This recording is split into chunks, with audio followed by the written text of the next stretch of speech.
Far left is Stacie McCollum, Senior Director of Programs and Acquisitions for the ACC Network and ESPN. And in the middle is Aaron Katzman, Coordinating Producer of the ACC Network. We're going to try and cover in the first 25 to 30 minutes as much as we can about the network and kind of how they've gone from building it literally from scratch to also make room for your questions at the end as well, because I know certain folks who are in the conference footprint and folks just wonder how something like this happens, will have questions. So let's start with the timeline, Stacie, because it debuts on August 22nd, but it started, what, about 3 years ago now, right? It did, yes. We started negotiating the rights with the ACC in 2016.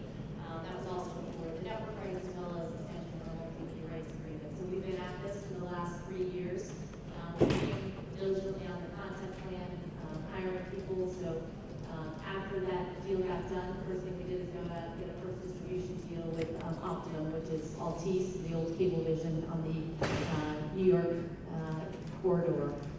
Following that, we started hiring people like Aaron to come in and oversee all of our content on the studio side, working very closely with the conference to identify the number of events that we would be televising.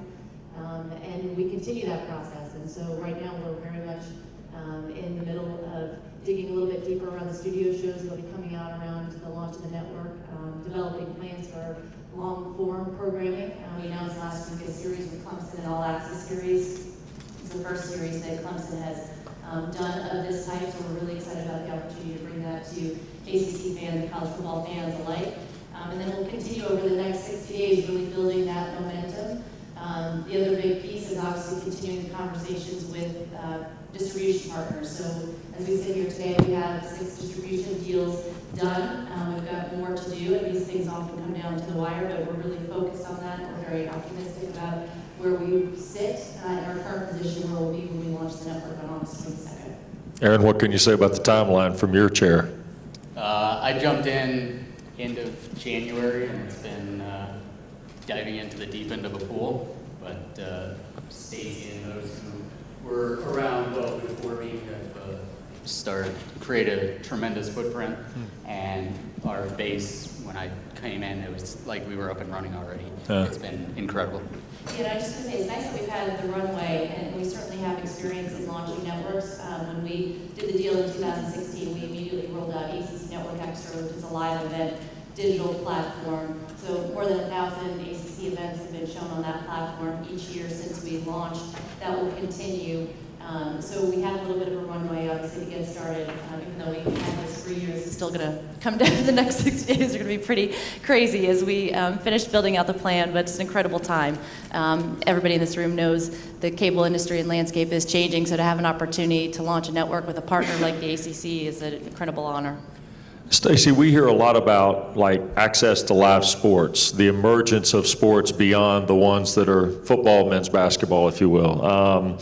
You mentioned some of the programming, documentaries, features.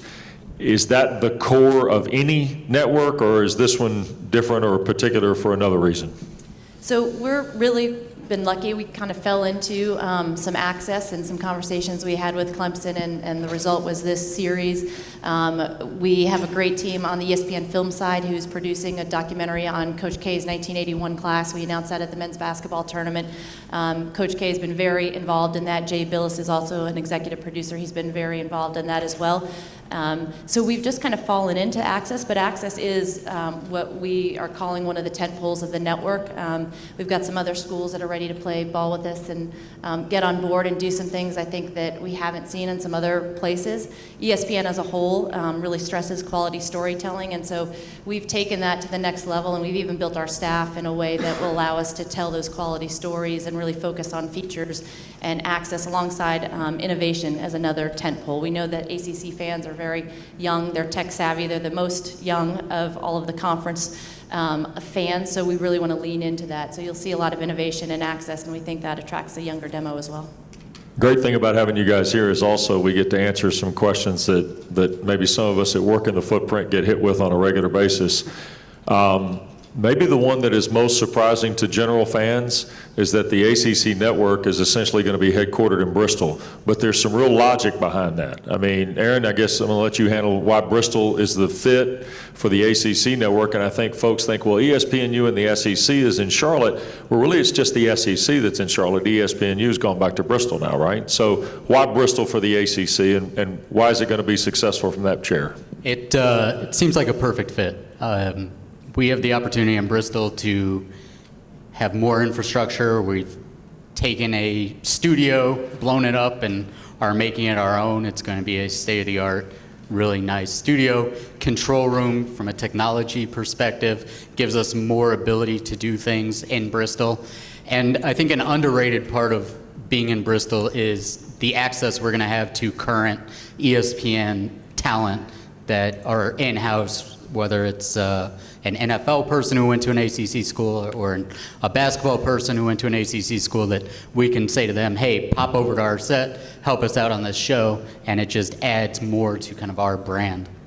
I would also say it's really best of both worlds, because a lot of the business people will remain in the Charlotte office as well as our marketing team. So that does allow us quick access to many of the schools as well as the conference office.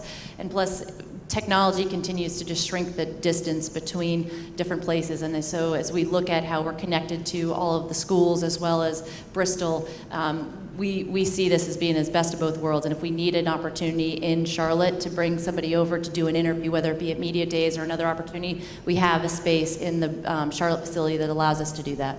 Stacie's based in Charlotte, I'm in Bristol, and I think I could probably speak for you by saying that we see each other plenty. I like that. The other thing, too, and I think it's been mentioned in several different articles that have been written or stories that have been told, is the operation of these studios on these campuses. I said in March when Mark and I were announced that I thought those were the real hidden gem of this operation. The commitment each of these institutions has made to the ultimate success of the network is also something that I think gives you a great start, too, right? It does, for sure. So the schools play a big role in creating, producing live content for us. They've each committed significant resources and people in building out control rooms and facilities that will allow them to do so.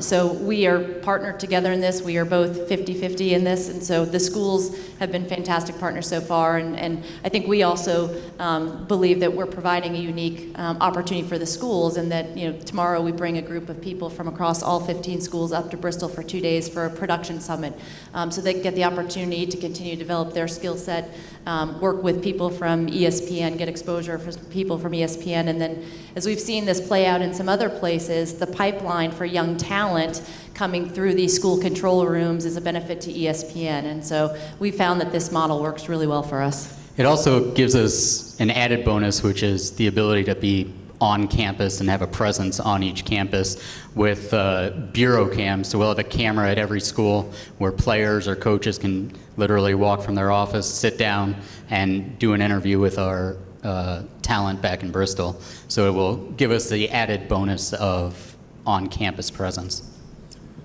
Some of these campuses, and some of you in this room know better than any of us, that they're a little spread out, football to basketball. So in some cases, do you have more than one camera at certain places because of just the proximity of their athletic landscape? I know there have been some discussions about it. I don't think they're all complete, but I think that if not now, could be in the works as we go forward, where football coach's office is, he's got his own in basketball, so on and so forth. Got it. How will this, I mean, you mentioned the SEC, obviously, where you guys started a few years ago. The Big Ten was just prior to that. I guess the Pac-12 was somewhere in between. How will this be different than those? Will it be different than those? So it will. Again, going back to what I mentioned before, the 3 pillars and kind of guiding principles that we are leaning into is really about access and innovation. We've announced technology that we'll use in a handful of our soccer games, goal cam technology, and so there's no other conference network that's utilizing that right now. ESPN's only utilizing that technology in its MLS programming, so that's another great opportunity. And it also shows how committed we are to making sure that the Olympic sports are getting the same level of coverage as football and basketball are. The other piece, quality storytelling, continue to tell stories. We've hired people just with that specific piece in mind.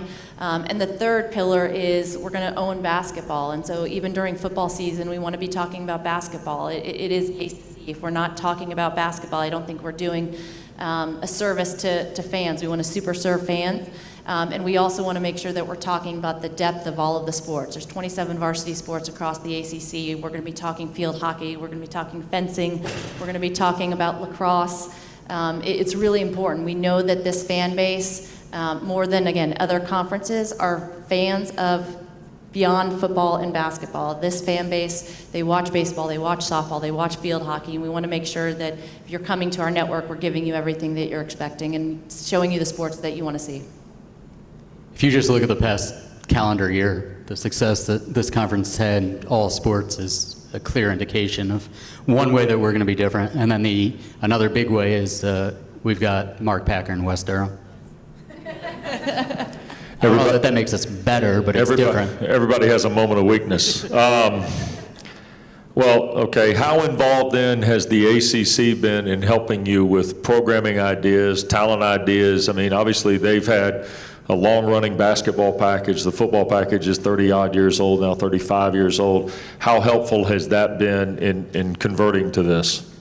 It's been good. I mean, the conference has been a tremendous partner. We have worked very closely with Raycom. We will continue working with Raycom. That partnership doesn't go away. But the conference is very hands-on from not only the administration at the conference office, but also at each of the institutions, from athletic directors on down. So we've had a tremendous amount of support, and they've provided a lot of guidance. I mean, Wes, they brought us, you and Mark, we sitting around in a room talking about content ideas, and you guys came up, and so they've been fantastic. Again, moment of weakness. If you had to talk about kind of the studio side of this, Aaron, I think people are fascinated, the games you know about, the emergence of other sports, and we'll get to what this is going to mean for lacrosse and softball and women's basketball. I mean, the numbers that were released a couple of weeks ago are unbelievable when you think about these sports and the amount of airtime they're going to get. But studio programming is always a fascinating differential in this. What do you envision in that? What do you hope they see early on that they enjoy? Everything. The goal is to span the conference across all sports, show personalities of a women's volleyball player or a track and field star, while also showcasing the best that the conference has in football and men's basketball, women's basketball, the sports that people are accustomed to seeing. But we've had, and Stacie can attest to this, we've had a gazillion meetings already just about how are we going to program our studio shows. What are they going to look like? What are they going to feel like? And I think we keep coming back to, we want them to be able to be all-encompassing. So even on a football-specific show, we want the ability to be able to talk about soccer if there's a reason to talk about soccer, and it goes from there. Stacie, anything to add to that? No, I just would continue to add the authenticity. We want to be authentic to the ACC fan and the ACC audience, and so leaning into again the technology and the innovation. I also think it's important that we tell these stories. So 90% increase in terms of women's linear coverage just in our fall schedule from last year to this year. That's a tremendous opportunity. As a former volleyball player at a very small school, I would have loved the chance to have been on TV, and so we continue with ACC Network Extra and a ton of content there, and then we also have the added exposure on the linear network. For me, that's a very personal point of pride, just to continue to prop up women's programs and women's sports. We have a leadership team. Aaron may be one of the only men actually on our leadership team, but we have quite a few former female athletes on our team, so we're a very dedicated team of making sure that stays top of mind for all of us as we're going through our content plan. This is kind of an out-of-the-box question. Is there a particular sport you're excited about showing that you think once everybody sees it from an ACC perspective that maybe it's been successful at a handful of schools, but once it gets regular coverage, it'll take off? I've got two. Yeah, I'm going to say I'm excited about soccer. I steal just because I'm really fascinated by the technology and how it's going to elevate our coverage of the game. And my gut says that we will hear from other people and other conference partners and leagues asking for similar type of technology. So I'm really excited to be at the forefront of soccer, both men's and women's soccer coverage. Yeah, that was going to be one of mine, is soccer. Just the technology that we're already planning for that is going to be incredible. And then the other one for me is lacrosse. I am a sports fan. I know what lacrosse is, but I found myself captivated by Virginia's run this year. And as I was watching it, I was thinking, man, this is going to be something that if we start to take advantage of, people can really get into. It's fast-paced, it's quick tempo, it's kind of combining the best of all worlds. So I'm excited for lacrosse. Wes, I was going to add one more thing. The other thing I really can't wait to see is the personalities develop in some of the people that we've hired. Wes and Mark, two of them, Eric McLean from Clemson. We have some really big personalities. Mark Rick, everybody knows him, but to see him in a different setting and see how he evolves as an analyst, I'm really excited to see what superstars we develop. We had so many successes in some other places that I really can't wait to see how these people just grow. Speaking of Packer, I can do this because he's not here. How's the basement? So for those who don't know, Mark and Wes's morning show will come from Mark's basement. Yes, it's been rumored. We are in the midst of painting the walls and repainting the walls and plucking holes and filling in closets. And Can I tell the story from out here in the hallway a few minutes ago? Go ahead. So about 3 weeks ago, well, actually longer than that, about almost a month ago, somebody came to visit Mark at his house from the construction and design team, and they showed Mark a picture. And Mark said, hey, by the way, here's the picture of what they think it might look like. And I looked at the picture, and I have the picture on my phone, and I just showed it to Stacie and Aaron, and I got, nope, that's not even close. So what has been in my head for a month, I'm now having to wipe out, like Arnold Schwarzenegger in Total Recall or whatever, because it's not, would you say it's not even close, right? No, in all seriousness though, it is going to be a great testament to you guys, no, I'm serious, to the conference, to you guys and your history and lineage with the conference. So, we'll have trinkets and toys and What about gadgets. the dogs? Packer always wants to know about the damn dogs. There is a chair for the dogs that will be in the camera ridiculous. shot. You can bring your cats. I'm not bringing Clifford. He's not coming. Well, and for 2 months, they've been talking about the basement, and I've envisioned a basement, and so I kept seeing these renderings of the set, and I said, why do you keep putting in the fake window? Like, why? Like, we don't need to pretend that you can see outside. And there finally somebody, after like 3 times, they made that comment on like a very large email chain. They said, there's actually a window there. It's not fake. So it does have a window. It's a basement with a window. Packer would tell you they're French doors, Stacie. We paid a lot of money for them.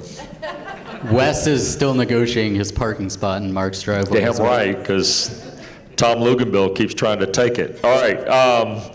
Before we get to questions, how important, almost everybody affiliated with this network that's been announced either is an alum of a school or has had long ties. How important has that been in establishing some of the talent you're using for the network? So we have, from an on-air perspective, we certainly have announced some folks with ACC ties, as well as some people behind the scenes, but I don't, a lot of people don't. We do feel it's important to have some connections directly to the conference, again, to tie into that authenticity. But more importantly, we just want people who understand the brand and know the ACC audience, and so it's not a necessary prerequisite. Yeah, totally agree. I think both in front and behind. I mean, neither Stacie or myself went to an ACC school, but I would say we both live and breathe ACC right now, and I think that would go for everybody else on our staff. Real quick, just so you know before we're ahead of questions, 450 live events on the network itself. Over 1,000 more will be available on ACC Network Extra. 40 football games will be on the network, over 100 men's basketball games. And it was announced last week, almost, 50 field hockey games? I mean, the numbers are crazy, right? Yeah, 250 Olympic sports across the board. Those final numbers, still working through schedules, but yeah. All right, questions. We'll get started. Anybody have questions for Stacie or Aaron? This will be the easiest room we have all day. Mr. Harden. So these all meant to be equal across the league, or somebody can have better ones than others? How much money are they going to cost? Who's paying for it? So the schools are responsible for paying and building out the production facilities, and it's up to them what they spend. And so we haven't got into setting any expectations or numbers. There is a prerequisite in terms of the type of equipment that each school needs to have to produce a linear telecast versus a digital telecast, but that's the only mandate, if you will, Aaron. And to jump on that, there's kind of a two-part answer to that. There's the control rooms, which will produce the games and be responsible for that. But these schools, in addition, because they're building control rooms, are building new studios, which will be used for student production groups, local, their student telecasts and things like that. So it's enhancing everybody. Everybody's winning from it. Yeah, that's a really important part. There's been a lot written about how much schools are spending in the control rooms dedicated to ACC's network, and there's some inaccuracies in there because these control rooms are multifunctional. They're doing social media, they're doing jumbo boards, so multi-purpose use, as Aaron said. Did you find that some of these schools got into this at the same time that they were also trying to increase their own digital footprint a little bit? So they were already doing things for video boards, whatever the case may be, maybe online components, programming, whatever. And oh, by the way, here's the network.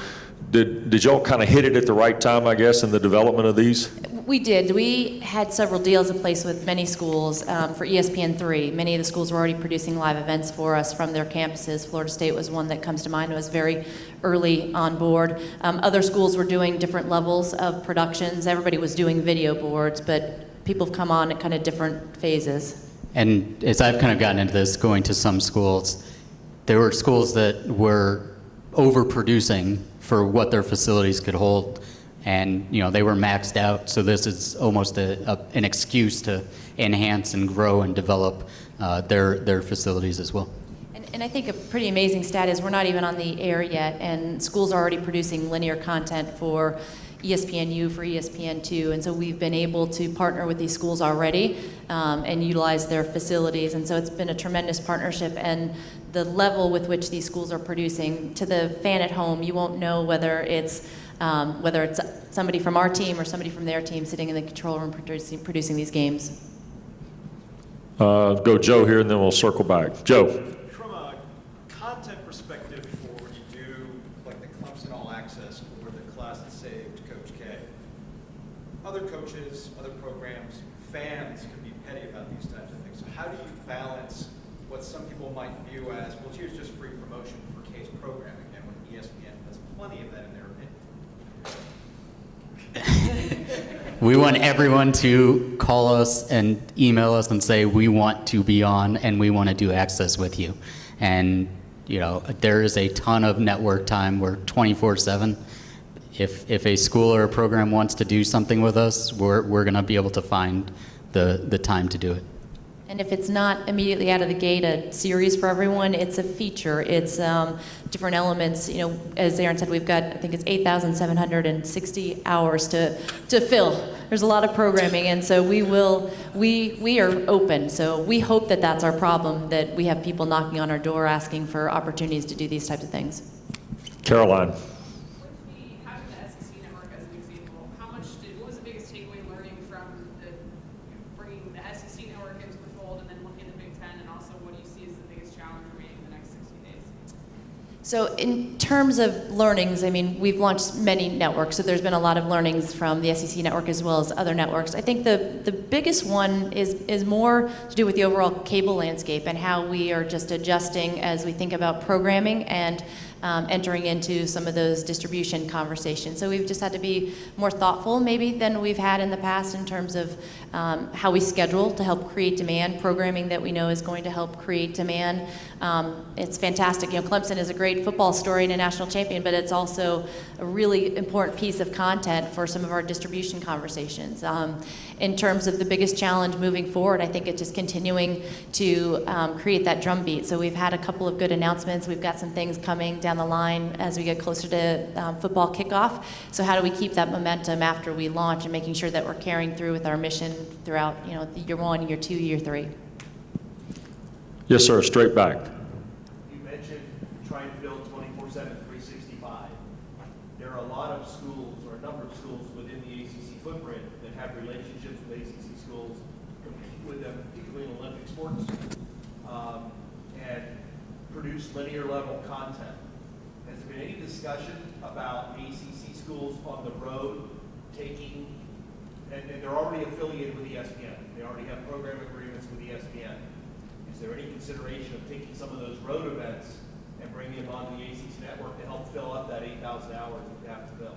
So I just want to make sure I have your question right. So if it's an ACC school playing on the road at a non-ACC school, we've not discussed that yet. Certainly there are some right sets to consider as to who may have those rights. If it's ESPN, it's something that we can consider. Certainly right now we're focused on just those ACC controlled events, but that doesn't mean that there couldn't be a future opportunity. I use the NCAAs as a good example, those early round NCAA baseball and softball games that are played on campuses. We'll look to do some of those games as well, but it's something we haven't spent a ton of time on yet. It's a good question. Let me go, Brendan, here in the middle. I'm curious about your student development program. For example, like BTN Student Youth, where you've got kids that are doing a lot of the production stuff, but also trying to groom talent and all of that stuff. What is the plan for this network and how they can kind of incorporate some of your young talent? So I think we are open. We kind of keeping an open mindset to that. It's an untapped resource that I think we, as we get into it, are going to learn a lot and take more advantage of.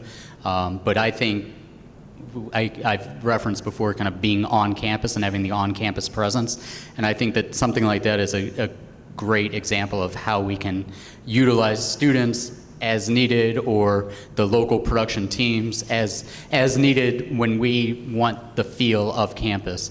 Another thing that we've talked about in the past is just using their social media groups. And those schools, they have incredible access, they develop the relationships with the teams, and they produce great content. So how can we kind of take advantage of that and help share all of our resources? And each school's taking a little bit of a different approach, depending upon, some schools have comm schools, some do not. And ironically, some of the schools that have comm schools, most people are very focused on wanting to be in front of the microphone versus behind. So we know a school like Clemson has shared with us, they get a lot of students very interested that are history majors. And so the schools are all running their own student-based programs as well to utilize them for camera work or behind-the-scenes work related to all of the live events. And some schools have as many as 60, 70 students that they're running through their various program at any given time. And we expect to see that grow across all the schools. Other questions? Andrew here next. I'll go to David, then we'll come to Andrew. Stacie, you mentioned earlier that the ACC fan base among the Power Fives is the youngest. How did you all ascertain that, and what exactly can you measure the differences? So that's ESPN Sports Poll data that we have. So it's internal data that we've utilized through our email database, and we've based that on a scale of 5 to 10. I don't have all the questions that we ascertained for that, but it is a sample of about 5,000 people, and so we're able to go through, based on the demographics and the answers to the questions, identify them based on their age and demographic and area of interest and fan avidity. And the youngest team to pop up to be ACC fans. There are also a series of questions we talk about in terms of their tech use. How are you consuming content on the phone, on a tablet, in front of a television? And so we did a pretty deep dive from a brand study in partnership with the conference a couple of years ago, and all of that data came out of there as well, and has helped inform some of our decisions about the network. Andrew. For schools that do build a studio, not just the control room, the studio, the desk, how much do you plan on using that studio, if at all, versus just the comm students in there doing whatever? Not very much. I think there will be times where we may use it in some capacity, whether it's us being down there and using it or asking student production groups to potentially do something for us. But I think at least off the bat, not very much. Could be a tremendous remote location for Packer and Durham on a Friday morning. I hope so. Yeah, so do I. So does this person. Mr. Kraus. How, if at all, will the branding and production value of the below-the-line ACC Network extra events change with the launch of the linear network for this year? So I would imagine, and Aaron, keep me honest, with more experience, that production quality continues to go up. From a technical standpoint, don't expect that to change. I think one thing that we have talked a little bit about is there are some events that are fully produced on ACC Network Extra. Some end up being what we call pass-through events, which, one camera, maybe radio, audio married to it. We probably will brand those a little bit differently. We've talked about a school kind of branding associated with each of those so that there is a differentiation between the ACC Network Extra brand, the ACC Network brand, and kind of the pass-through event. Other questions? Yes, sir. We got two in a row here. Go ahead. Yes, first. I work with Wake Forest on their soccer broadcast, and I have a quick question for you as far as trying to tell the older generation how to get to see these broadcasts. So my question is, used to be watch ESPN now, still listen to the ESPN total, correct? Is that how you get this, or is there going to be a separate ACC network app on your phone and on your Roku? So it's a good question. So there's a couple ways to answer that. So it is now officially the ESPN app. The Watch ESPN app officially sunsets, I think, at the end of this month. So your timing's good. So it's the ESPN app. ACC Network will be its own linear network, but it will be listed within the ESPN app, just like ESPN, ESPN2, ESPNU, Deportes. And so if you are a subscriber to the ACC Network, meaning if you have a deal with DirecTV and your provider has negotiated with ESPN, you will have access to the network within the ESPN app. It is incumbent upon that provider to do a deal with ESPN so that you have that authenticated access. Same with ACC Network Extra. That'll be available within the app, provided that there's a deal in place for the network. Is that similar to what's happened with Longhorn and SEC? Correct. Okay. Absolutely. Absolutely. Yes. Internationally, because I had some people from France, and I had no idea. Huge demand in France. They love us in France. That's actually the second time I've been in a conference Really? where the international questions come up. There was another one, France got outdone by, I believe it was South Africa. So we, at the same time as we are negotiating for domestic distribution, we're having conversations with international as well. And so we expect that we will have some international distribution, probably more through a digital play versus linear, but we're still working through that. So more to come there. Bill Roth, don't you ever doubt how big I'm going to be in Scotland and Ireland. Behind him, yes, sir. What was the process and timeline like for hiring the rest of your play-by-play guys in the West, and how many of those play-by-play guys will be specific to the ACC? It's ongoing and probably will be ongoing for a while. We've been really gearing up for football and our fall sports schedule with soccer and everything else that comes with the fall, and then we'll start to turn our attention to the winter season, and then from there spring. I don't know the exact numbers of how many full-time play-by-play people we'll have, but it's safe to say that we're stockpiling our assets right now. We will have a deep bench, and then we'll also have the ability to tap into some of the big names with ACC ties across ESPN as well. I wouldn't be surprised if you would see some of them on the network as well, but we do want to build our own bench as well. Nick. Staying with the play-by-play aspect of it, do you foresee keeping play-by-play announcers and color analysts on campus at the events, or are you going to trend more towards the satellite or the distant location, watching on a television? Are Wes and Mark going to be broadcasting games from Mark's basement? I guess what I'm asking. I think 5 days a week's enough for you in Mark's basement. No, as of now, our plan is to be sending our talent to the sites for the broadcast. Other questions? Mr. Teal. Aaron, from the ACC meetings back in May, you tweeted a photo of Tom Rinaldi sitting with Dabo, Jim Boeheim, Muffet, Tony. Is that going to be just a feature? Is that going to be a half-hour conversation that you will show with the network? Dave, you just got me in big trouble with my boss, Amy Ofnowski, over there. She is glaring at me right now. No, I'm joking. Too late. We did do a conversation with coaches in in Florida at the spring meetings. We honestly are still trying to figure out exactly what that's going to be. We're kind of taking it all in and then figuring out the best plan of action from there. But we thought the opportunity to get championship coaches like that was too good to pass up. Yes, sir, Joe, sorry. So, to the demographics being younger, 3 years ago when it was announced, it was linear, but I do a Google search for people cutting cords or board members, and the younger demographics who never signed up for a cable package, but they might go an OTT option. So how do you balance the messaging that, say, Quick Babcock is tweeting out his cable bill, like, get this on, versus younger audiences who don't necessarily care about cable, but they still want to watch? Is it all Hulu play and all digital play to get them to latch on? It's both. I mean, we're doing this on the ESPN side. We have our toe in the water in both places, but certainly this is the first time we have launched a network where these streaming providers are an option. So that's incredibly exciting to us, but it gives us the ability to be in both places. And so Hulu absolutely is an option. They're already on board as a provider, and they provide that immediate access. And so if you can't get it because somebody has not done a deal immediately, you have an option to go over to Hulu.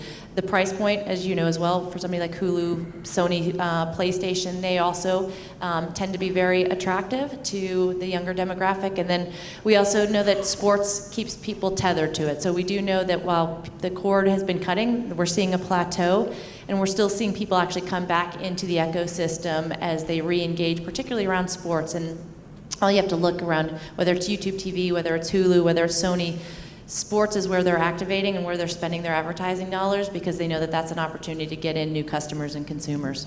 I tell you what's been interesting just since March is and people laugh at this, but it's the grassroots way of fans in the ACC. As I went through the spring doing some baseball, it was interesting in Florida to run into people in Tallahassee who were calling their cable operator, who were calling their satellite provider. My mom calls. This is not for public consumption. Please, Joe, anyone else? She doesn't need this. My mom has called Spectrum every day for 3 weeks. I want to know where the ACC network's going to be. I mean, that grassroots aspect of this, it seems crazy to say it, Stacie, but that still works, doesn't it? Yes, it does. The phone calls, the tweets, all of that still works. That pressure, that demand remains important. And no matter what the customer service person tells you on the other end, because they never seem to have the right answer, I feel like, or they know what to say, but all of those calls are logged, and so demand is an important piece of as what we're doing, creating the content and scheduling the content. That's all to drive demand. Can you have your mom start calling twice a day? I think they've blocked her cell, to be honest with you. We'll get her a burner. Yeah, great, a burner. Let me go to the back and then I'll come to you, Caroline. Yes, sir.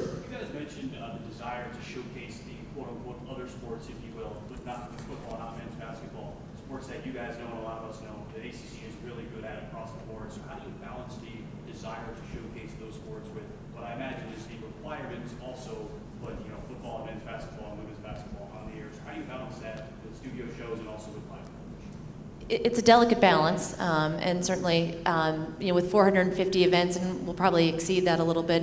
But the good news is we have a lot of shelf space. Football and basketball still drive demand, and we will put a lot of resources behind those. But we will also do, in my opinion, a tremendous job around the other sports. And I think just by the fact that we have a platform, and we have primetime windows, and we have weekends windows, and lots of opportunities to be able to schedule these events, there's no shortage of opportunities for sports to get coverage and to get in additional exposures. That goes for the studio side as well. Exactly. I think it'll be a daily conversation of how can we and how are we balancing all of these successful sports. And I don't think any day will look the same as the day before or the day after as a result. Caroline. Just a quick question with the scheduling, and if it just out of curiosity, because of the big events or big games that are kicking off the ACC network, like, will we expect to see going forward that there's going to be ACC games to kick off the 20-game schedule for men's basketball like there is this year, or is that something that was more of a excitement driving factor, or is that something we can expect to see in Aussie? How can coaches and schools and conversations? So does basketball start with conference games? Is that what you're asking? Yeah. Okay. Not just this year, but going ahead. Yeah, no, I think that's probably more of a conference-related question, but the answer is we expect a continued commitment to schedule high-profile games, whether that's football, whether it's basketball, and not just in year one. Matt. Piggybacking off that, we've seen several football games go to Friday nights now with the launch of this network. Can we expect something similar in basketball, where we see more of a non-traditional scheduling model to the extent you understand, in terms of leaving kind of Tuesday, Wednesday, Saturday for the men's, or Thursday, Sunday for the women's? I think you may see that a little bit more with the Olympic sports out of the gate, but I do think we'd like to have some flexibility to do some different things and to own some nights that maybe there aren't other games being played. But right now, I think you'll see a little bit more of that in the Olympic sports versus women's basketball and men's basketball right now. Let me go back here, and I'll come to Teal again. Yes, sir. Among the Power Fives, the ACC is known as the one that's most conscious of its public relations image. You mentioned earlier Jay Billis, the executive producer in a program you're creating. Billis is known as somebody who tends to throw gas on fire and have somewhat controversial viewpoints. How is the ACC going to react to those kinds of things being a part of its own main network? So Jay's role in that particular film as executive producer, he's also, he's in the show because he was part of that 1981 class. I think there will be a time and place for some of those types of conversations. On ACC Network, a conversation with Jay Billis may look a little bit different than a conversation with Jay Billis on ESPN or on Game Day. Would you agree, Aaron? Yeah, I mean, and at the end of the day, someone like Jay Billis is our lead ESPN basketball analyst, so the company views him as our top person, so we from ACC Network are just privileged that he would be able to help us out as well. David. My mom does not have Twitter. We got to fix that. No. Great. You don't have friends in the room, what do you have? Okay. Do you really have a question? Okay, good, thanks. Can we move along to your question? I did want to just close that. The conference has not expressed any concern about whether he appears on our network or not. And so, again, as Aaron said, we take advantage of the fact that if we can get him for some things, we'll utilize him, but the conference hasn't expressed any concerns. Stacie mentioned the power of grassroots persuasion with the live. How much leverage does ESPN gain from the rest of the Disney portfolio in those discussions? It's a pretty strong portfolio. Disney Junior is big. It's big in France, really big in France. No, listen, when we talk distribution deals, and that's probably better suited for a distribution person, but we have the opportunity to talk about all the networks, but each network is talked about independently, and so right now there's a tremendous amount of conversation around the ACC network, and people are excited about the ACC network, and so we are well positioned. We certainly like our hand, but we still have to go into every negotiation focused on each individual network. Now that we've discovered my mother doesn't have Twitter and Teal watches Disney Junior, Joe, you get to follow this. All right, well, last one for me. Are you all just going to run Packer and Durham all day? No. All day. So, the reruns are just going to go, like, what are y'all going to do in the afternoon? Or is it just get launched in August, figure this out? Or are there some other potential, not fine bond-esque afternoon shows, but you do need to fill programming before the games start and outside of the studio preview show? So I think that's where a lot of our access-style programming, original programs, will come into play in the afternoon. We'll run them, obviously, in the morning. We'll probably wheel the show from 10 to 1. With potential twists. And with potential twists, that's right. And then we'll again, look for, we might move some games into some non-traditional windows as well in the afternoon. Maybe move some things up in a little bit. And then we'll have a nightly news and information show. So a lot more of that to come. But yeah, the afternoons, you'll see a mix of different things. We're doing basketball on a Wednesday one? No, not that. No. I'm more concerned about potential twists to Packer and Durham. Coach Waters, yes, sir. Why is the ACC a distant third in this race to have its network behind the Big Ten and the SEC? It seems like you were just kind of waiting in the wings. Why? I think timing had a lot to do with it, didn't I it? think timing, and I think that's also a good conversation probably for the conference to handle. But timing had something to do with it. But we've been a long-term partner with the ACC, and always very open and ready to have this conversation. But some of it just takes a little time to get there. Anyone else? Yes, sir. Will there be like a flex schedule, like if the game was going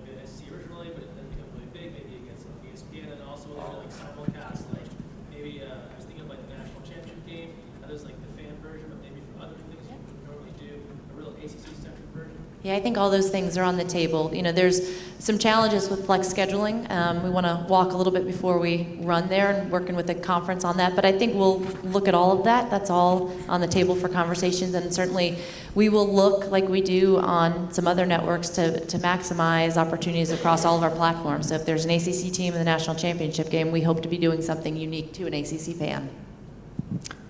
Yes, sir. Sorry. You mentioned history earlier, the Big Ten Network and all five launches to something like Black History Month. Will you have meetings like that? We will. We haven't gotten too far down the road yet to talk about that specific month, but we'll look at things like that. Yeah. Anybody else? All right, Amy Ifnowski is here from the ACC Network and ESPN's PR arm. If you have any additional questions, want to ask Stacie and something for stories, please let us know. They'll be available outside. Outside. There we go. We'll do that outside. Thank you all very much. Appreciate it. Have a great rest of the day. See you tonight.